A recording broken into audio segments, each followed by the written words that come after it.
CGI B R Gavai साहब पर जूता फेंकने की, हमला करने की कोशिश की गई और उसके बाद में सीजीआई ने अब इसको लेकर के पहली बार अपनी चुप्पी तोड़ी है। उन्होंने क्या कहा है और इसके क्या मायने हैं, इस खबर में मैं आपको बताऊंगा। और उसके साथ साथ यह भी समझना जरूरी है कि जो लोग अपने आप को बहुत बड़ा 30 मार्का बता रहे थे, जो लोग अपने आप को ये कह रहे थे कि सरकार भी हमारी है, सिस्टम भी हमारा है, जो खुलेआम सीजीआई की हत्या की बात कर रहे थे, जो खुलेआम सीजीआई को लेकर के अनाप शनाप बातें बोल रहे थे और अनाप शनाप एआई वीडियो डाल रहे थे, अब उनके खिलाफ एक्शन शुरू हो गया है। और जैसे ही एक्शन शुरू हुआ, ये जो अपने आप में बहुत बड़े 56 इंच की छाती वाले 30 मार्का बनकर के घूम रहे थे, वो गिड़गिड़ाने लगे हैं। अब प्रधानमंत्री से कह रहे हैं, पीएमओ को टैग कर रहे हैं कि देखिए ये तो हमारे खिलाफ बहुत बड़ी जाति हो रही है। आपको नैतिकता याद आ रही है। अब आप खुलेआम देश के सीजीआई के खिलाफ माहौल बनाते हैं, वीडियो बनाते हैं और उसके बाद में जब एक्शन आप पर हो रहा है तो आप गिड़गिड़ाने लगते हैं। सबसे पहले मैं बताता हूं आपको कि सीजीआई ने इसको लेकर के क्या कहा है और फिर वो गिड़गिड़ाने वाले लोगों की पूरी फहरिस्त। कोई कह रहा है कि मेरी तो टांग टूट गई है क्योंकि अब पुलिस इनको गिरफ्तार करने वाली है, तो कोई कह रहा है कि मेरी तो टांग टूट गई है, मैं अस्पताल में हूं। इन सब पर फिर विस्तार से बात करेंगे। तो सीजीआई बीआर गवई साहब, उन्होंने पहली बार इसको लेकर के अपनी चुप्पी तोड़ी और उन्होंने कहा, सोमवार 6 अक्टूबर को जो कुछ भी हुआ उससे मेरे विद्वान भाई, सहयोगी जज और मैं बहुत ज्यादा स्तब्ध था। हमारे लिए यह भुला दिया गया अध्याय है। यहां पर सीजीआई ने 2 पंक्तियों में, 2 लाइनों में अपनी बात कह दी।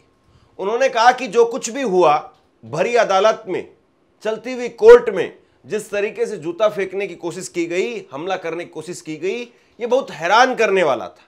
और ना केवल मेरे लिए बल्कि मेरे साथ में जो जज साहब उस अदालत में बैठे हुए थे, उनके लिए भी। हमने इस अध्याय को, इस चैप्टर को भुला दिया है। लेकिन जो साथी जज थे, जो सीजीआई के बगल में उस वक्त में बैठे हुए थे जब जूता चलाने की, हमला करने की कोशिश की गई थी, जस्टिस उज्जवल भुइयां, उनके जो साथ में बैठे हुए थे, उन्होंने क्या कहा है सुनिए। इस पर मेरी अपनी राय है, वो भारत के चीफ जस्टिस है, यह मजाक का मामला नहीं है। इसके बाद में मुझे खेद नहीं है, यह अपमान संस्था का है। उज्जवल भैया, जस्टिस उज्जवल भैया, जो कि सीजीआई के बगल में उस वक्त में बैठे हुए थे, उन्होंने कहा कि यह सरासर इस संस्था का अपमान है, सुप्रीम कोर्ट का अपमान है। यह कोई मजाक की बात नहीं है कि आप सीजीआई पर आकर के जूता चलाते हैं, यह कोई मजाक की बात नहीं। और वो व्यक्तिगत तौर पर कह रहे हैं कि ये मेरी राय है, ये सीधे तौर पर इस सिस्टम का आप अपमान कर रहे हैं, इस संस्था का आप अपमान कर रहे हैं। यानी एक तरीके से गुस्सा है, नाराजगी है जाहिर तौर पर। और देश की सरकार वो क्या कर रही है, जरा इस बात को भी देख लीजिए। प्रधानमंत्री जी ने एक ट्वीट किया था 6 अक्टूबर को, और वो भी रात को जाकर के, कि मैंने बात की है बीआर गवई से, उनके धैर्य की हम लोग प्रशंसा करते हैं, इस तरह से उन्होंने ट्वीट किया था। लेकिन उस शख्स पर कोई कार्रवाई नहीं हुई। उस शख्स को, उस वकील को हीरो बनाया जा रहा है, उसके इंटरव्यू हो रहे हैं। और छोड़ दीजिए केवल उस शख्स को, उसने तो केवल वो काम किया है, लेकिन जो वो वैसी सोच वाले लोग हैं, वो पूरा माहौल बना करके आसमान सर पर उठाए हुए हैं। उनको लगता है कि अब हमारा कोई कुछ नहीं बिगाड़ सकता है, हम ही सरकार है, हम ही सिस्टम है। लेकिन अब जैसे ही एक्शन शुरू हुआ तो उसके बाद में गिड़गिड़ाने लगे हैं। 2 एक्शन हुए हैं। एक तरफ पंजाब की सरकार में 100 के करीब हैंडल्स पर कई एफआईआर दर्ज की गई है और ये बहुत सीरियस धाराओं के तहत एफआईआर दर्ज हुई, जिनमें सीधी गिरफ्तारी होगी। एससी एसटी एक्ट में गिरफ्तारी होगी और एससी एसटी एक्ट के तहत जो है वो इन पर एफआईआर दर्ज की गई है। और दूसरी एफआईआर दर्ज की गई है जो कि वकीलों ने ही दर्ज करवाई है। बेंगलुरु के अंदर कर्नाटका पुलिस ने एफआईआर दर्ज की है। वहां पर वकीलों ने इस वकील के खिलाफ एफआईआर दर्ज करवाई है जिसने जूता फेंकने का काम किया था। तो यानी जिस आदमी को भाजपा या यूं कहें कि गोदी मीडिया हीरो बनाने की कोशिश कर रही थी, उन पर अब एक्शन हो रहा है। और जैसे ही एक्शन शुरू हुआ उसके बाद में तिल मिलाने लगे हैं। पंजाब की सरकार ने SC/ST एक्ट में मामला दर्ज किया है और इस मामले में तकरीबन 5 साल तक की सजा होगी। ये हो सकती है 5 साल तक की सजा। बेंगलुरु में ऑल इंडिया एडवोकेट एसोसिएशन ने राकेश किशोर के खिलाफ FIR दर्ज करवाई है। बेंगलुरु पुलिस ने भारतीय न्याय संहिता BNS की धारा 132-133 के तहत FIR दर्ज की है। CGI गवई वकील के खिलाफ शिकायत दर्ज करवाने से इनकार कर चुके हैं। धारा 132 और 133 के तहत सजा की अगर आप बात करें तो सजा इसमें 3 साल तक की हो सकती है। और 132 IPC का मतलब यह है सरकारी अधिकारी पर हमला करना, उसके काम में बाधा डालना, और इसके लिए 3 साल तक की कैद, जुर्माना या दोनों हो सकते हैं। अगर हथियार या हिंसा का प्रयोग हुआ है तो 5 साल तक की भी सजा हो सकती है। धारा 133 के तहत जैसे सरकारी आदेश, किसी भीड़ नियंत्रण या सुरक्षा निर्देश का अवहेलना करना, यहां पर 6 महीने तक की कैद, जुर्माना या दोनों हो सकते हैं। और दूसरी तरफ पंजाब की सरकार ने 100 के करीब अलग अलग मीडिया हैंडल्स पर FIR दर्ज की है। पुलिस का इसमें बयान सामने आया है। पुलिस ने कहा है कि सोशल मीडिया पोस्ट की प्रकृति शांति और सार्वजनिक व्यवस्था को बिगाड़ने का सीधा प्रयास करती है। इन पोस्ट और वीडियो में जातिवादी नफरत भरे भाव शामिल है, जिनका उद्देश्य सांप्रदायिक वैमनस्य को बढ़ावा देना है, सार्वजनिक व्यवस्था को बाधित करना है, न्यायिक संस्थानों के प्रति सम्मान को कम करना है। FIR में मुख्य रूप से एक अनुसूचित जाति के सदस्य के रूप में CGI को जानबूझ करके उनका अपमान करना और उन्हें डराना धमकाना ये शामिल किया गया है। जाति के आधार पर समूहों के बीच में दुश्मनी, नफरत और दुर्भावना की भावना को बढ़ावा देने का प्रयास है।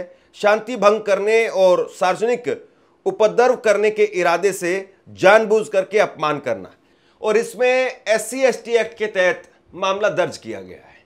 यानी इनकी सीधी गिरफ्तारी होगी। और इसके बाद में ये लोग जो मीडिया पे अलग अलग पोस्ट कर रहे थे, ट्विटर पर ऐसी वीडियो डाल रहे थे कि CGI के गले में हांडी लटका दी, जूता मार रहे हैं AI वीडियो बना करके, इन सब लोगों के खिलाफ अब FIR दर्ज हो गई है और होनी भी चाहिए। कहीं तो कोई रेखा, कहीं तो कोई लाइन वो खिंचनी ही चाहिए। ऐसा नहीं कि आपके लिए कोई बाउंड्री ना हो कि आप विरोध के नाम पर कुछ भी बोलेंगे। कल को ऐसा भी नहीं कि नरेंद्र मोदी को आप अगर पसंद नहीं करते हैं, उनका अगर आप विरोध करते हैं, तो ऐसा तो नहीं हो सकता है ना कि आप जाकर के जूता मारेंगे। आप विरोध करते हैं तो ठीक है, आप वोट मत दीजिए। आप विरोध करते हैं, उनकी आलोचना करते हैं, उनको पसंद नहीं करते हैं, तो उनकी जो नीतियां हैं उनमें कमियां निकालिए, उनको एक्सपोज करिए।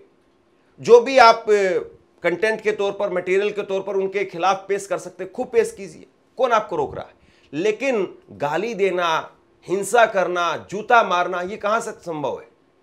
और भीड़ में जो है वो कई बार हो जाता है कि आप आवेश में आकर के आपने कुछ किया, लेकिन आप एक संगठित होकर के या फिर पूरी तरह से कैलकुलेट करके कि हाँ मुझे जाना है, मैं जाकर के वहां पर जूता मारूंगा, और फिर उसके बाद में गिरफ्तारी से बचने के लिए कहें कि नहीं मुझे तो दैवीय शक्ति से आशीर्वाद प्राप्त हुआ था, वहां से आदेश मिला था। ये किस तरह का पाखंड। कमाल की बात यह है, या तो आप ये कहिए कि हाँ हम इस चीज को सहन नहीं कर सकते, और उसके बाद में आप छुपने का भी प्रयास कर रहे हैं। वो वकील जो है वो इंटरव्यू दे रहे हैं और उसके बाद में वो वकील कह रहे हैं कि मुझे तो जो है वो ऊपर से आदेश मिला था। फिर उसके बाद में कहते कि नहीं मैं किसी प्रकार के नशे में नहीं था। कभी कहते मुझे भगवान ने करवाया है। हालांकि उनके जो सोसाइटी वाले हैं वो बता रहे हैं कि ये वकील साहब जो किस तरह के वकील हैं। ये अभी कुछ समय पहले ही जो इन्होंने वकालत शुरू की थी, सोसाइटी के अंदर बहुत सारे लोगों ने इनके खिलाफ जो शिकायतें दर्ज कराई, यानी सोसाइटी के लोगों को भी परेशान करके रखते हैं। और दूसरी तरफ अब देखिए टांग, टूटी टांग लेकर के बैठ गए।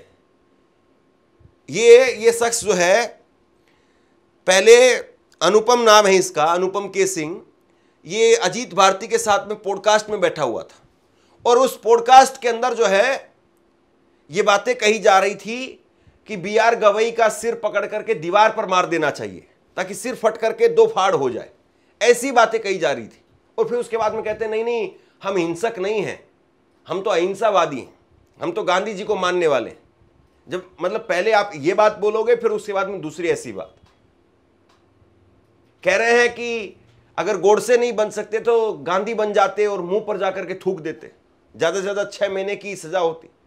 आपसे कुछ कहना चाहता हूं, आज के वक्त में पत्रकारिता करना कितना मुश्किल काम है, लेकिन अगर ऐसे में भी कोई आपकी खबर दिखा रहा है, कोई आपके मुद्दे पर बात कर रहा है, तो आपको भी उसका साथ देना चाहिए।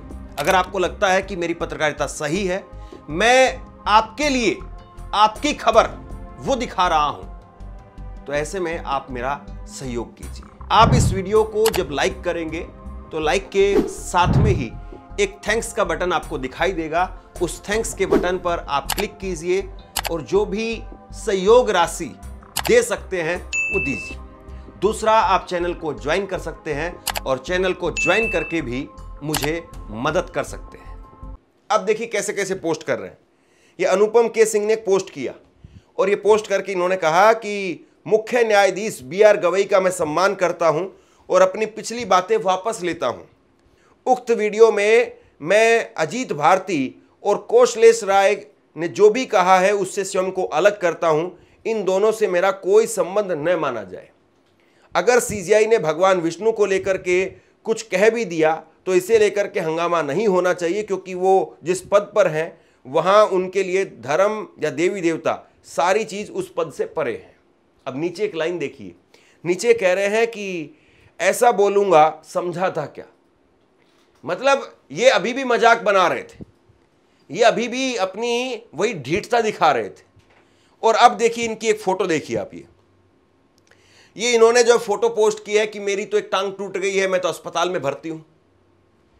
इन्होंने कहा कि मैं अस्पताल में भर्ती हूं और इस दौरान पंजाब की सरकार, आप सरकार द्वारा FIR में मेरा नाम होने की सूचना मिली है, SC ST एक्ट लगा है, प्लास्टर हो गया है, सर्जरी जेल में हुई तो पैसे भी नहीं लगेंगे। अच्छा है।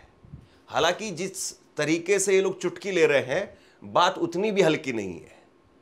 अजीत भारती, वही अजीत भारती जो कह रहा था कि ऐसे पतित कायर हिंदू विरोधी जजों के खिलाफ सड़कों पर भी ऐसा ही होना चाहिए, जिसने ये ट्वीट किया था, बाद में नोएडा की पुलिस ने बुला करके वो ट्वीट डिलीट कराया।